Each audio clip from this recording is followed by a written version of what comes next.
back. We are talking to people who've survived the unimaginable. This spring, violent storms have been wreaking havoc across the country, like this powerful tornado that tore through Rolla, Missouri just weeks ago. A man and his son who were trapped inside their car captured the moment with the twister winds up to 120 miles per hour, ripped right through a gas station. Take a look. Oh my God. Tornado. Whoa. Is this coming? Oh, it's here. It's here. Look at all that debris. Oh my God. We are in a tornado.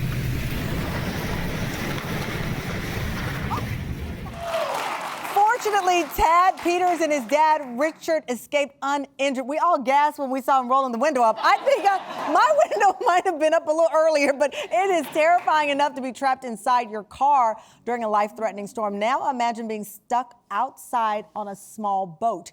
That is the heart-pounding scenario our next guest, Brian Johnson, faced when a dangerous EF3 tornado struck while the Texas pastor was fishing with a friend in December. His terrifying encounter all caught on tape. Take a look.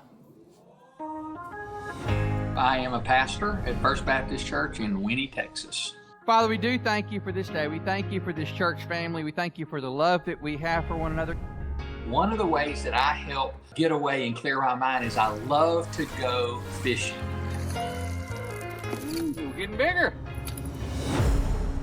So on December 28th, I decided I would spend the day fishing. It was just me, Sam the fisher dog, and my friend Tony. My phone was going off throughout the morning with calls from friends and family saying, hey, be careful, there's bad weather out there. I kept telling everybody, it's clear to the south, don't worry about me. We went from good fishing, a great day, to total disaster. The weather fell apart, the winds picked up, it was raining so hard that I couldn't see. And the pressure was so strong that it was hard to breathe. At that moment, I told Tony, we are in a tornado. I'm in my most tragic moment, and I'm thinking, Lord, save me. And he just told me, this isn't how your story ends. I got a plan and a purpose for your life. Please welcome Pastor Brian Johnson from Winnie, Texas, via Skype.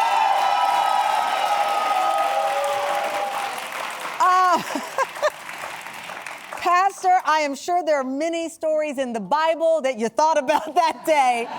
For sure. My goodness. Okay, so first of all, the camera, where was that camera positioned that all that video was caught?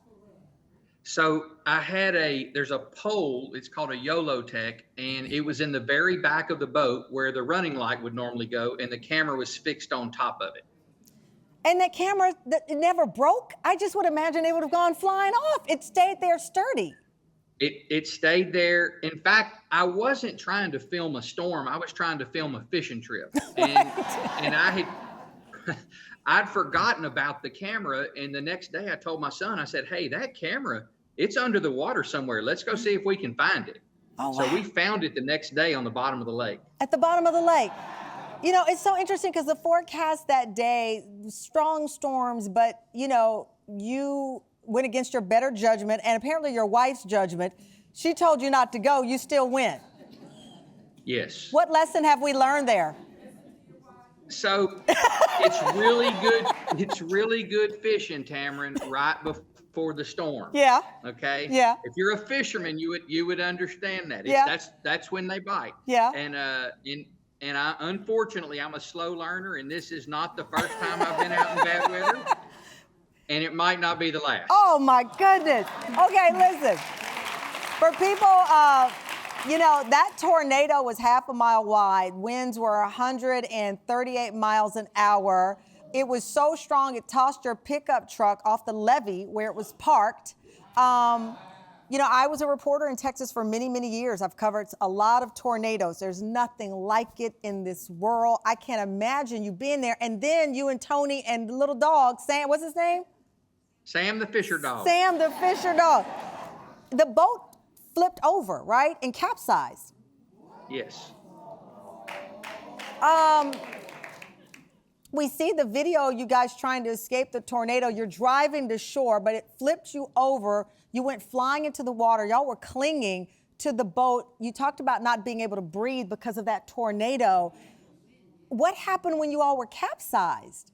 Okay, so you see right here, there's the boat, and Yes. then I never expected it to flip over. But when the boat flipped over, that's whenever it started getting pretty real for me. I'd been in bad weather. I've just never had my boat flip over. So when the boat flips over, I'm trying to get out from under it, but my legs are pinned under the boat and my body's on top of the boat where I'm holding on to the top of it. And at that moment, the wind is blowing, you can't breathe, you can't see, and the waves are just crashing into my face because my head's barely above the water. So that's the moment this thought came in my mind that said, this is where they die in the movies. Okay? Yeah. This is the part that they die in. And I tell people, this is kind of my story. That's when I was almost going to get scared, but God told me, Brian, this isn't how your story ends. Wow. So, it's amazing. It's amazing. For 10 minutes, you fought to survive the tornado as it tore through the lake. You say, though, the scariest moment was when you didn't see your friend Tony, you didn't see Sam the dog. They were underneath, and they survived the storm, breathing air pockets because they were under the boat. Yes. In fact, I was beating on the boat, trying to lift the boat, screaming for Tony because I knew he'd been under the water too long and he'd probably drowned. And I'm feeling like I've killed my friend, I've killed my dog, all because I wanted to catch a fish. And all of a sudden, Tony just pops up and he's like, hey, he said, I heard you beating on the boat, but you couldn't hear me. And it sounded like you were getting pretty nervous. So I thought I'd come out. He said, it's much calmer under the boat. I thought you were going to come back. I said, Tony, I'm never going under a sinking boat. And when you saw Sam, the dog, what'd you think? So we didn't find Sam until we flipped the boat back over. And he just jumped out, got in our arms, and then ran back into the boat. Oh, my God. Keep God. that dog out of the boat or out of the water. Okay, I know that you preached the next day and you talked about it at church. The big question is, how long did it take you to get back out there and go fishing? So what you got to know is my boat was broke. Your boat was broke. So I had to wait until a friend invited me about 2 days later. Give it up for Pastor Brian from Winnie, Texas, coming